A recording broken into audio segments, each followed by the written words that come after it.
네, 성도여러분 안녕하십니까? 네, 행복한 안식일입니다. 네, 이 안식일에 하나님의 성전을 찾으신 성도 여러분을 진심으로 환영합니다. 네, 오늘 아름다운 찬양으로 또 하나님께 영광 들려주신 이곤석 집사님 감사합니다. 네, 오늘은 요한복음 2장 13에서 22절의 말씀을 본문으로 해서 우리의 마음의 성전을 정결케 하시는 예수님이라는 제목으로 말씀을 나누겠습니다. 여러분 혹시 내일이 대청소 날인데 어때, 청소하시는 거 좋아하시나요? 별로 안 좋아하시나요? 아, 좋아하시나요? 제가 제일 못하는 게 청소입니다. 네. 얼마나 청소를 못하면요, 군대에서 맨날 이제 2등병 때 청소 못한다고 이제 혼났어요. 근데 계급을 먹어서도 많이 이제 쿠살이라고 하나요? 계급을 먹었으니 혼내지는 못하고, 근데 좀 잘 정리정돈 좀 하라고. 근데 이상하게 저는 깨끗하게 했거든요. 저는 깨끗하게 하고 이제 각 잡으라 하니까 군대에서 각 잡으라고 하잖아요. 각을 잘 잡아놨어요. 딱 보고 이제 저는 이제 흐뭇하게 쳐다보는 거죠. 이 정도면은 간만에 힘 좀 썼다. 여지없이 좀 각 좀 잘 잡아라. 그러니까 사람이 보는 눈이 다른가 봐요. 그죠? 이게 아무리 이제 청소를 잘 하려고 해도 이제 안 되는 거예요. 그러니까 결혼을 하고 나서 저는 나름대로 잘 치웠거든요. 근데 맨날 좀 치우라고 혼내는 거예요. 제가 다른 거는 혼난 게 별로 없는데 청소 안 했다고. 근데 이제 아내가 봤을 때도 안 하는 게 아니거든요. 하기는 해요. 그래서 나중에는 못하게 하더라고요. 그냥 자기가 하겠대요. 또 이제 네, 없으니까 할 수 있는 말입니다. 여러분, 근데 제가 이제 하다 보니 청소를 잘하는 비결이 딱 여러 가지 비결이 있어요. 여러 가지 비결이 있는데 청소를 모든 사람한테 통용되는 한 가지 원칙이 있어요. 잘하는 원칙. 그게 뭘까요? 잘 버려야 돼요. 이거 언젠간 한번 쓰겠다고 집에 쌓아놓기 시작하면은, 물건 쌓아놓기 시작하면은 집이 아니라 뭐가 돼요? 창고가 되는 거예요. 제가 저번 주에 김진석 집사님 집 방문하고 놀랐습니다. 집이 너무 깔끔하죠? 저희 집은 저 좁은 집에 이미 거의 마구간이거든요. 버려야 되는데 버리는 걸 잘 못하는 거예요. 청소 깨끗하게 하는 방법은 잘 보이고 잘 버려야 된다는 것. 그런 방법이 비결을 또 설교하면서 말씀드립니다. 오늘 왜 버리는 이야기, 청소 이야기를 말씀드렸는가? 오늘 예수님께서 오늘 하나님의 성전을 정결하게 하신 이야기를 나누기 위해서입니다. 6월절이 돼서 이제 오늘 본문에 예수님께서 6월절을 지키시기 위하여 제자들과 함께 예루살렘으로 나아온 것입니다. 그래서 예수님께서 하나님의 성전에 들어서 예배를 딱 드리려고 하는데, 이 예배의 성전이 지금 어떤 상태인 거예요? 완전 시장바닥인 거예요. 시장바닥. 그러니까 눈이 뒤집히는 그런 놀라운 광경이 상상도 못할 일이 교회에서 일어나고 있는 것, 성전에서 일어나고 있는 것이죠. 그 광경을 시대의 소망이 이렇게 이제 소개합니다. 제가 읽어드리겠습니다. 6월절에는 수많은 제물들이 바쳐졌으므로 성전에서 매매하는 일이 대대적으로 행해졌다. 이에 따르는 혼란으로 그곳은 하나님의 성전이라기보다는 오히려 소란스러운 가축시장과 같았다. 쩔렁거리는 동전과 노한 언쟁 소리에 뒤섞여 흥정하는 날카로운 소리, 가축들이 우는 소리, 양들과 비둘기의 우는 소리가 들렸다. 혼란이 너무나 극심하여 경배자들은 방해를 받았으며 지극히 높으신 자에게 드리는 말씀은 성전속까지 침입하여 들어온 소리에 파묻히고 말았다. 그러니까 하나님의 성전이 어떤 모습이 되었다고요? 시장바닥. 이 횡성에도 5일장이 있더라고요. 네, 제가 한번 차 몰고 잘못 들어갔다가 못 빠져나올 뻔했습니다. 이 성전을 돌보고 가꾸어야 한 제사장들도 지금 이 시장 바닥이 된 성전을 뭐 한 거예요? 그냥 묵인한 거예요. 왜 그들이 묵인했을까요? 이 성전에는요, 일반 사람들이 쓰는 돈을 사용할 수가 없어요. 성전에서는. 그래서 성전에서 사용하는 성전 주화, 성전 화폐가 있어요. 그러니까 예를 들어서 우리 횡성군에서도 횡성사랑 카드 해서 그 카드 어디서만 쓸 수 있어요? 시장, 횡성 그 시장 정해진 데서만 쓸 수 있잖아요. 그러니까 이 성전에서만 쓸 수 있는 소위 말하면 성전 사랑 카드가 있는 거죠. 그렇죠? 그러면 이 제사장들은 그 양을 살려는 사람도 환전을 해야 되고 양을 팔려는 사람들도 환전하고 그 환전하면서 공짜로 환전해 주는 게 아니라 뭐 주는 거야? 수수료 떼먹는 거예요. 수수료. 근데 그 수수료를 비싸게 하면은 돈을 많이 벌겠죠. 이게 본인들이 돈을 많이 벌 수가 있으니까 돈을 많이 벌 수 있으니까 이거를 사람들이 이 성전에서 그 짐승 장사하는 거를 허락해 준 거예요. 그렇죠. 그런데 지금 시대의 소망에도 나오지만 이렇게 장사하고 고성이 오가고 동물 소리 들리고 여러분 만약에 우리 성전 안도 아니고요. 여기 앞마당에서 소들이 운매하고 계속 울고 막 난리가 난다고 하면 우리가 지금 예배를 잘 드릴 수가 있을까요? 예배하는 분위기가 안 나겠죠. 그러니까 지금 이 상황에 예수님께서 지금 6월절 예배를 드리기 위해서 성전에 딱 들어오신 거예요. 여러분, 하나님의 성전이 가지고 있는 의미가 무엇일까요? 예언의 신과 성경에 있는 내용들에서 여러 가지 의미가 있겠지만 4가지를 꾸려봤습니다. 첫 번째로 하나님과 어떤 장소, 뭐 하는 장소예요? 하나님이 임재하시고 우리는 하나님이 계신 곳에 나와서 영적인 교제를 하는 장소가 성전이잖아요. 그렇죠. 또 두 번째는 무엇입니까? 예배와 기도의 중심지예요. 예배하고 기도하는 장소예요. 이 장소는. 그렇죠. 타락 이후에 인간과 하나님이 교류하는 것이 가능해졌습니까? 불가능해졌습니까? 전처럼 직접적으로. 불가능해졌어요. 그러니까 이 타락한 인류가 하나님을 만나기 위해서는 그 장소가 필요했겠죠. 그렇죠. 그 장소가 어디인 거예요? 성전, 성소인 거예요. 그래서 이 성전을 물리적으로 쌓기 전에는 제단을 쌓았고요. 제단을 쌓은 이후에 성막을 쌓았고 성막 성소 다음에는 이 성전을 지은 거예요. 어쨌든 이 성소의 목적은 누구를 만나는 거예요? 하나님이 이곳에 계시는 거. 그러니까 솔로몬과 이 성전을 지은 사람들이 다 고백하잖아요. 감히 우주를 창조하신 창조주께서 감히 내가 지은 이 성전에 있겠습니까? 그런데 하나님께서 우리를 만나시기 위해서 친히 이곳에 와 주시겠다는 거예요. 와 계신 거예요.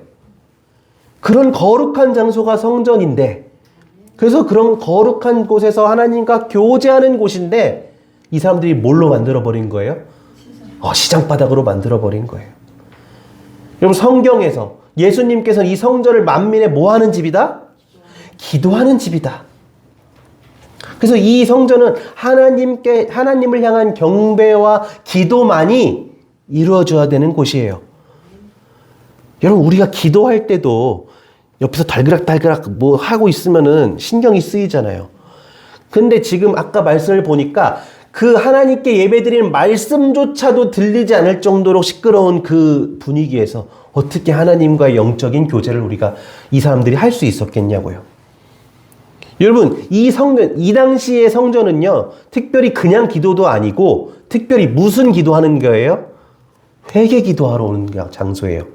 자신의 죄를 하나님께 고백하기 위해서 나오는 장소예요.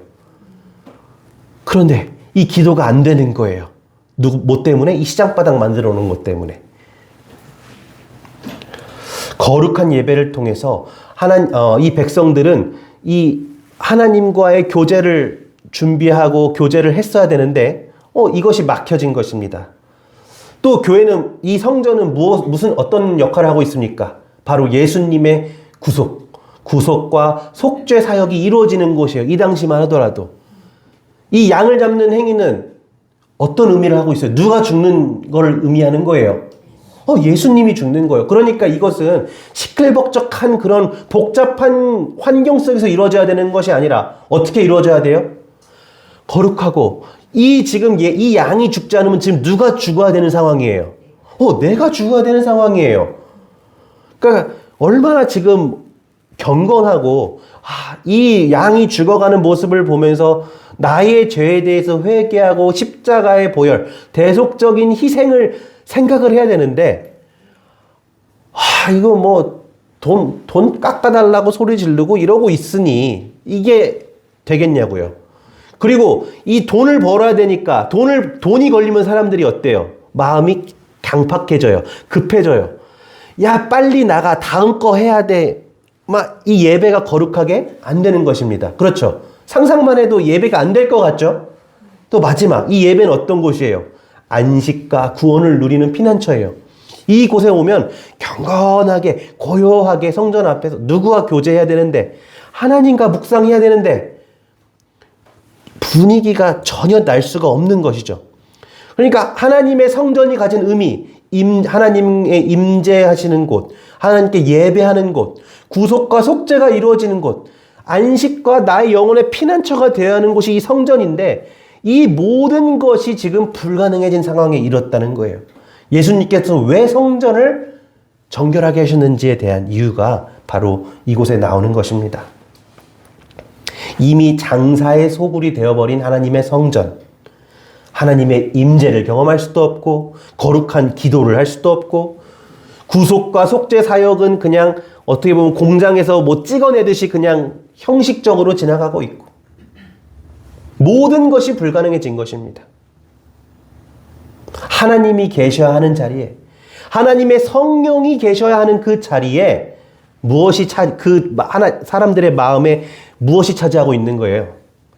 욕심, 탐욕, 돈, 세상적인 것들이 이미 성전과 그 성전에 있는 모든 사람들의 마음에 가득 채워버렸기 때문에 쉽게 말하면 세상적인 것들, 세상적인 가치들로 그 마음밭에 가득 차 있는 곳에 누가 임하실 수 있는 곳이 없다? 하나님이 임하실 수 있는 곳이 없었다라는 것입니다. 여러분, 제사 제도를 생각해 보면요. 우리는 정말 예수님의 은혜로 이곳에 나와서 그냥 기도하고 예수님의 이름으로 기도하면 되지만 그 이전에 십자가 사건 이전의 제사는 어떤 제사예요? 직접 양을 잡아야 하는 제사예요. 그러면 지금은 이 시대의 소망의 구절을 보면 양을 매매한다고 나와 있지만 원래 하나님께서 명령하신 제사의 절차는 어때요? 내가 죄를 지었어. 그러면 그 죄를 지었으면 어떻게 해야 되는 것입니까? 집에 있는 흠없는 양을 혹은 염소, 제물을 가지고 그 제물을 끌고 하나님의 성전으로 나오는 거예요. 그렇죠? 그러면 내가 만약 이 양을, 제물을 끌고 성전을 향하고 있는 모습을 보면 그건 어떤 걸 의미해요? 저 사람 죄 지었구나. 그러니까 이 모든 동네 사람들, 예전에 성전이 이스라엘 공동체의 중심에 있었기 때문에 내 성막에서 이 성전까지 제물을 끌고 가면 모든 그 길에 지난 사람들이 나 죄인이라는 거를 아는 거라고요. 여러분, 그러면 그 제물을 끌고 가는 사람의 마음가짐이 어땠을까요?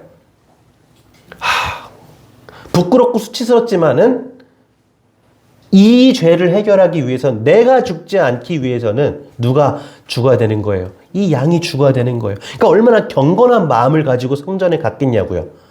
그런데 그게 편의화되고 간편화되고 많이 돼야 되고 6월절에 전 이스라엘 백성들이 오니까 간편하게 하기 위해서 이제 뭐 하기 시작한 거예요? 사고 팔고. 그런데 거기에 사람의 욕심이 더해지다 보니 경건한 마음은 사라지고 어떻게 보면 기계적으로 그냥 습관적으로 다음 이렇게 예배를 드리는 거예요. 여기에 하나님이 임하실 수 있는 자리가 이 사람들의 마음에 더 이상 없었던 것입니다.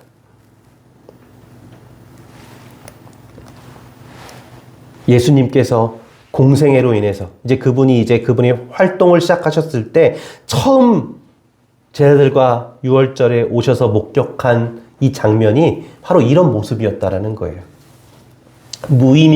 무의미하게 드려지는 예배. 여러분, 이 유월절 제사는 이스라엘 백성들 기준으로 봤을 때 가장 중요한 제사죠. 출애굽할 때, 이 출애굽할 때 좌우 임방과 문설주에 피 바른 게 무엇을 의미해요? 예수님의 십자가, 희생을 상징하는 거잖아요. 가장 첫 번째로 하나님께서 이스라엘 백성에게 구속을 위해서, 너희들의 구속을 위해서 하라고 명령하신 이 명절의 의미가 유월절이었다고요. 그러니까 어느 때보다 예수님의 십자가의 정신이 잘 드러내야 되는 상황이었어요. 그런데 그런 상황 속에서 하나님 앞에 드려지는 이 예배가, 성전에서 이뤄지고 있는 사건이 전혀 예수 그리스도의 십자가, 그 보혈의 의미를 담아내지 못하고 있었다라는 것입니다. 예수님께서 가장 마음이 아프셨을 거예요. 이 예배, 지금 하고 있는 저 행위가 무슨 의미가 있는가? 예수님께서 이 성소를 정결하게 해야 할 필요가 있으셨어요. 이 성소가 정결하게 되지 않는다면 이제 이 이스라엘 백성들은 이 구속의 역사가 담긴 제사를 통해서 어떠한 교훈도 얻지 못할 것이고, 어떠한 예수님을 더 이상 기다리는 것이 의미가 없는 상황이었기 때문입니다. 예수님이 설령 십자가에 달려 돌아가신다고 하더라도 이 백성들이 온전히 이해할 수가 없었을 거예요. 예수님께서 이제 노끈으로 채찍을 만드시고 짐승들을 성전에서 내쫓으시고 돈 바꾸는 사람들의 그 상을 엎으시고 성전을 정결케 하신 것입니다. 이제 성전이 고요함에 뒤덮였어요. 정막이 흘렀습니다. 엘렌 화이트는 이때의 모습을 다음과 같이 기록합니다. 성전 뜰에는 부정한 거래가 없어지고 무거운 침묵과 엄숙함이 혼란하던 광경 대신에 자리 잡는다.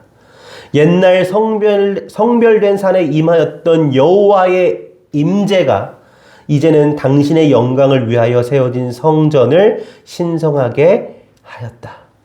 여러분, 성전이 정결하게 되었을 때에 비로소 뭐가 임할 수 있었다고요? 여호와의 임재가 다시 임할 수 있었다라는 것입니다. 하나님의 영광과 거룩함이 다시 성전을 둘러싼 거예요. 성전에 있는 모든 사람이 예수님을 통하여 하나님의 거룩함을 목격하게 되는 것입니다. 그런데요, 한참 적막하고 그 거룩함 속에서 정신을 차린 제사장들이 이 모습을 인정할 수가 없는 거예요.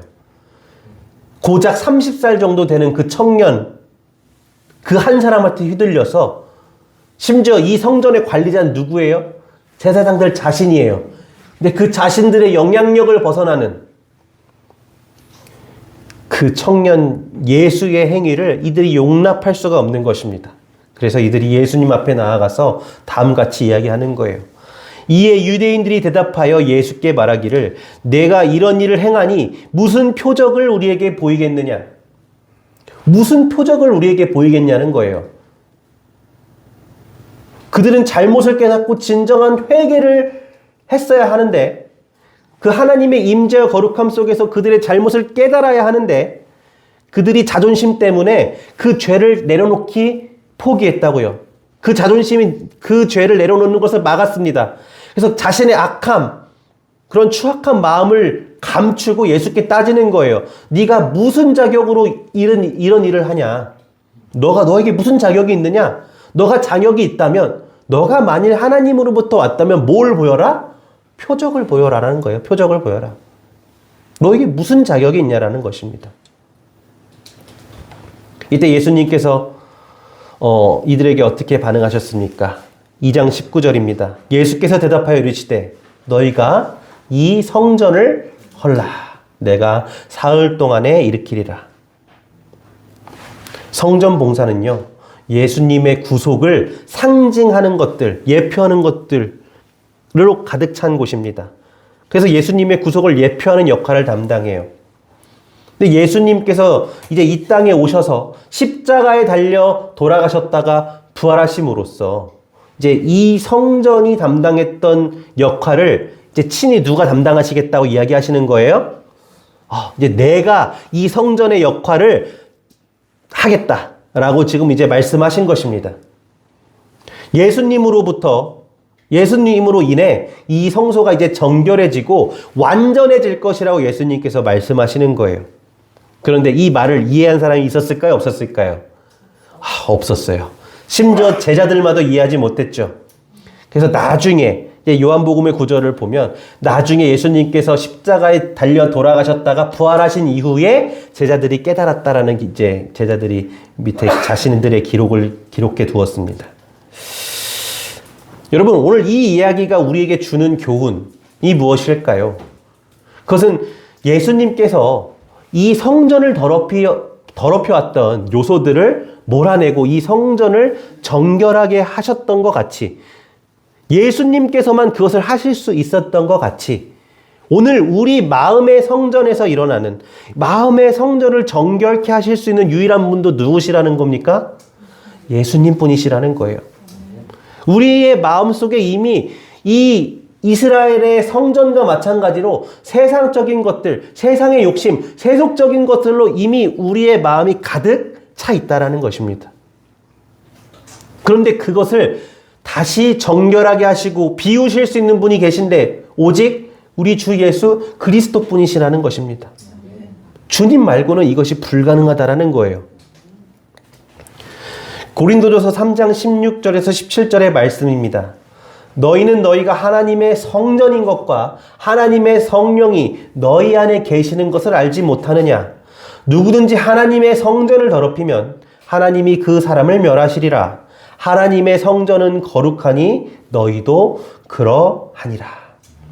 하나님께서는 우리가 이제 하나님의 성전이라고 말씀하고 계신 거예요. 왜냐하면 우리 안에 이제 누가 거하시기 때문입니까? 예수님으로 인해서 성령 하나님께서 우리 안에 거하시기 때문입니다. 그래서 하나님께서 거하시는 곳을 우리는 뭐라고 불러요? 성전. 그래서 우리 몸이 뭐예요? 성전인 거예요. 고린도전서 6장 19절도 너희 몸은 너희가 하나님께로부터 받은 바 너희 가운데 계신 성령의 전인 줄을 알지 못하느냐? 너희는 너희 자신이 것이 아니라 라고 기록되어 있어요. 여러분, 질문을 드리는 것입니다. 오늘 나의 마음은 과연 무엇으로 채워져 있는가? 과연 성령 하나님께서 나의 마음에 임하고 계신 하나님의 성전으로 있는가? 아니면 세상적인 것들로 나의 마음이 가득 채워져 있는가? 그것에 대해서 오늘 우리가 살펴보는 것입니다. 성경은 너희 몸은 너희가 하나님께로부터 받은 바 너희 가운데 계신 성령의 전이라고 선언합니다.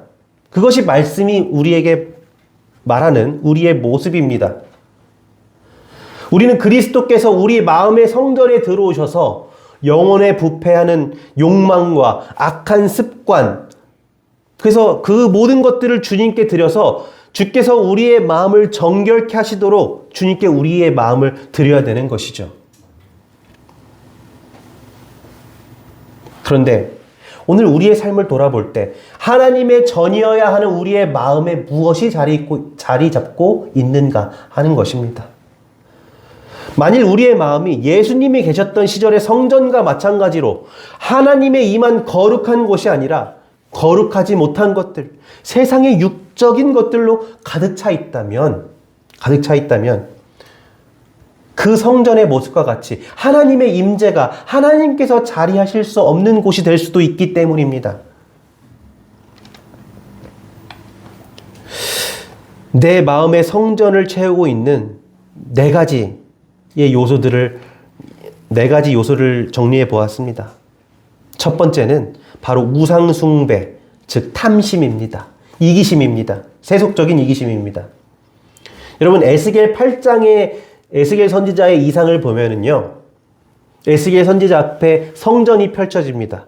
성전이 펼쳐지는데 그 에스겔이 하나님의 성전의 문을 열 때마다 뭘로 가득 차 있다고 나오냐면 우상들로 가득 차 있다고 해요. 뭐 곤충의 문양 뭐 이런 것들이 가득했다고 나옵니다. 여러분 10계명의 제1계명을 살펴보면 10계명의 첫 번째 계명이 뭐죠? 너는 나 외에 다른 신을 있게 하지 말지니라고 이렇게 돼 있죠. 개역개정의 버전입니다. 근데 이것을 원어적으로 킹제임스 버전이나 원어 버전을 조금 살펴보면 조금 해석이 달라요. 뭐라고 돼 있냐면은 너는 나 외가 아니고 그거를 내 얼굴 앞에서 너는 내 얼굴 앞에서 다른 신을 섬기지 말라.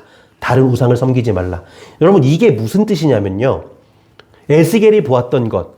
에스겔이 우상을 본 게 다른 산이나 이런 데서 본 게 아니고 어디서 봤다고요? 성전 안에서 봤다고요. 우리가 이 10계명의 참 뜻이 말하는 것이 하나님 앞에서라고요. 그러니까 이 뜻이 하나님을 믿지 않는다라는 게 아니에요. 하나님을 믿는데, 하나님을 섬긴다고 하는데, 하나님의 백성이라고 하는데, 하나님 앞에서 하나님보다 더 아끼는 것이 하나님의 얼굴 앞에 존재하는 게 그게 우상숭배라는 거예요. 그럼 우상숭배는 하나님 안 믿고 난 이런 우상을 이런 다른 신을 믿겠어가 하는 게 아니고 하나님 앞에서 하나님 외에 다른 것을 이야기하는 것입니다. 나의 마음을 빼앗는 다른 것이라는 거예요. 성경은 탐심, 우리의 마음을 빼앗는 세속적인 모든 요소가 우상이 될 수 있다고 이야기합니다. 예수님께서 특별히 돈과 같은 돈에 관련된 비유를 굉장히 많이 하셨어요. 여러분, 성경에 예수님께서 말씀하실 때 거룩함과 성결에 대한 내용의 비유가 많을까요? 돈을 이용한 비유가 많을까요? 여러분, 돈을 활용한 비유가 훨씬 많습니다. 예수님께서 직접 말씀하신. 왜 그런가? 하나님께서 아시는 거예요. 우리가 본질적으로 우리 삶에 직접적으로 연관이 있다고 여기는 것이 돈이라는 거예요. 그래서 돈을 만몬이라고 표현했어요. 성경의 기자들이. 만몬이 신이거든요. 신. 우상 숭배하는 신. 이방 민족이 섬기는 신 이름이거든요. 예수님께서 돈과 나를 함께 섬기지 못할 것이라고 말씀하셨습니다. 다시 말하면 돈이나 세속적인 성공을 하나님보다 우선시하는 것이 우상숭배이고 만일 우리의 마음의 성전에 이러한 것들이 가득 차 있다면 누가 임하실 수 없는 거예요? 하나님이 임하실 수가 없는 거예요. 우리 마음에 하나님께서 있을 자리가 없는 것입니다. 둘째는 육체의 소욕, 음행입니다. 성령의 전인 몸으로 음행을 저지르는 것은 성령을 모독하고 하나님의 소유된 몸으로 죄를 범하는 심각한 행위가 된다라는 거예요. 여러분, 특별히 바울은 그리스도인의 몸을 뭘로 표현합니까? 교회로 표현하지 않습니까? 그렇죠. 그래서 교회의 머리 되신 분은 누구시고 그리스도시고 우리는 각자의 지체로서 교회를 이루는 것이죠. 이 교회의 몸으로 음행을 저지른다라는 것은 심각한 순결성의 문제, 교회 공동체를 깨트리는 행위, 하나님께서 더 이상 거하실 수 없는 곳으로 만든다라는 것을 오늘 성경은 이야기하는 것입니다. 세 번째로 악한 감정과 관계적 죄악입니다. 우리의 마음의 성전에 질투, 시기, 의심, 남을 흠잡는 것, 남에 대한 악한 축축과 각간 온갖 종류의 영적인 쓰레기가 가득하다면, 그래서 이 영적인 쓰레기를 청소하지 못한다면 하나님께서 그곳에 함께 하실 수 없다라는 것입니다. 원수 맺는 것, 분쟁, 화내는 것, 당파를 짓는 것, 서로 분열하는 것, 평화와 사랑을 파괴하는 모든 것, 성령의 자리를 빼앗는 요소라는 것입니다. 네 번째, 바로 기만, 거짓. 네, 헛된 사상입니다. 사단은 사람의 마음이라는 요새를 점령하기 위해서 무엇을 활용해요? 거짓말을 활용합니다. 기만을 활용해요. 헛되고 타락한 사상을 계속 우리에게 불어넣으려고 합니다. 진리가 있어야 할 자리에 거짓이 자리 잡거나 불순한 생각, 불순한 상상력이 사로잡게 허용된다면 성령님이 함께 하실 수 없다라는 것입니다. 그래서 우리는 우리 아이들에게 TV 보거나 인터넷 보는 것을 굉장히 주의시키지 않습니까? 근데 사실은 우리도 마찬가지예요. 우리가 보고 듣고 읽고 하는 모든 것을 굉장히 주의해야 된다는 것입니다. 왜요? 이런 생각들 하나하나로 인해서 사단이 우리를 통제하기 위해서 끊임없이 노력하고 있다는 거예요. 그럼 우리도 영적인 것, 좋은 것으로 우리의 시선을 고정시켜야 될 필요가 있다는 것입니다. 우상 숭배와 탐심, 육체의 소욕과 음행, 각종 감정과 관계적인 죄악, 그리고 거짓과 헛된 사상들, 이 모든 것들을 우리가 우리의 마음의 성전에서 비워내야 된다는 거예요. 이러한 것들은 예수님의 시절 성전에서 그 성전을 거룩하지 못하게 했던 요소들과 같은 것입니다. 교회 증언 5권의 말씀을 보겠습니다. 집회를 위하여 준비하는 동안, 집회를 준비하는 시간은 하나님의 영을 임재를 기다리는 시간입니다. 집회를 위하여 준비하는 시간 동안 각 사람은 하나님 앞에서 자기 자신의 마음을 철저하고 비판적으로 살펴야 한다. 만일 가정에서 불쾌한 감정이나 불화나 다툼이 있었다면 이런 잘못들을 피차간에 고백하고 함께 기도하고 피차를 위하여 기도하는 것이 준비하는데 첫째로 해야 할 일들 중 하나이다. 하나님 앞에서 그대 자신을 낮추고 영혼의 성전에서 온갖 종류의 쓰레기와 온갖 질투와 시기와 의심과 흠잡기를 버리기 위하여 열렬하게 노력하라. 여러분, 우리의 마음을 정결하게 해야 될 필요를 엘렌 화이트 여사가 우리에게 지금 이야기하고 있는 거예요.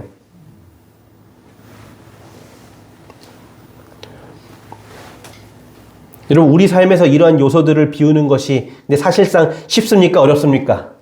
어렵죠. 결코 쉽지 않습니다. 사실 우리가 이것을 비우려고 해도 비울 수가 없는 것이 우리의 현 상황이에요. 근데 우리가 그것을 이제 인정하는 것입니다. 인정하는 거예요. 그것을 인정해야 무엇을 할 수 있는 것입니까? 바로 예수님 앞에 나아가서 겸손하게 무릎 꿇고 이것을 비울 수 있도록 하는 기도를 할 수가 있는 거예요. 우리의 마음의 성전을 비우실 수 있는 유일한 분은요, 제사장과 사람들이 아니었고요, 그들 스스로, 장사하는 사람들 스스로가 아니었고요, 오직 누가 정결하게 하실 수 있으셨다고요? 예수 그리스도께서 하실 수 있었다는 사실을 우리가 기억해야 돼요. 그래서 우리는 수시로 우리의 마음과 우리 마음속의 우상을 비울 수 있도록 누구께 간구해야 되는 것입니까? 예수님께 간구해야 된다는 것입니다. 어떤 사람도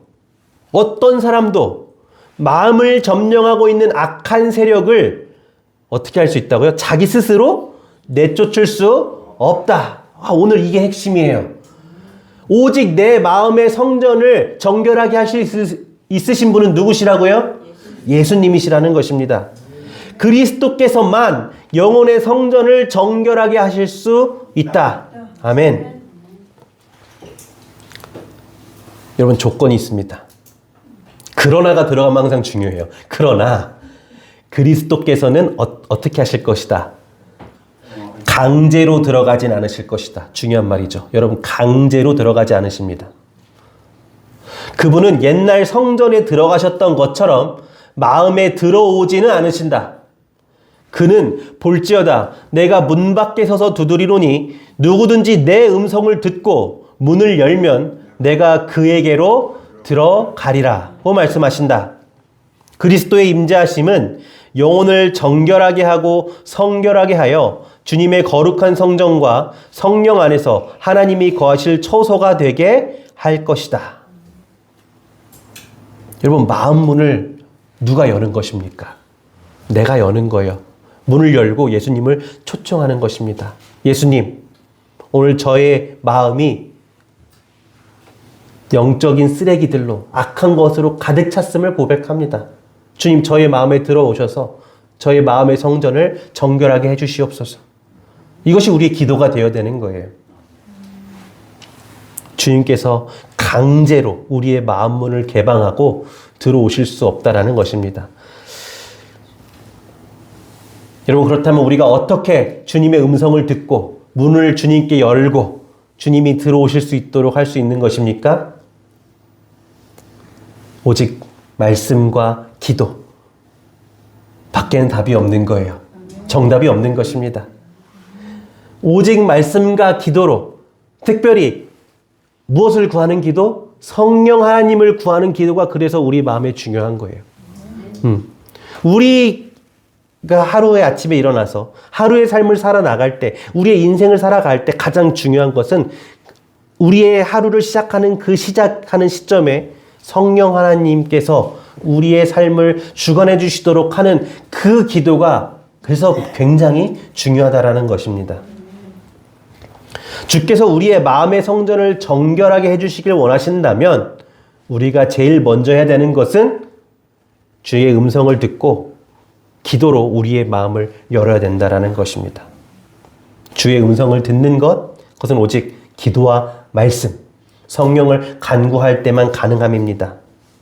여러분, 그래서 이 기도와 말씀의 삶을 가볍게 여기지 마시고 오직 기도와 성령 하나님을 간구하는 우리 횡성 동북교회 성도님들이 되시기를 바랍니다. 주께서 우리 마음에 들어오셔서 우리의 마음에 채우고 있는 그 우상들, 하나님이 계셔야 할 자리를 채우고 있는 세상의 더러운 것들을 치워주셔야 합니다. 우리 주님께서는 능히 우리의 마음을 정결케 하실 수 있으신 하나님이십니다.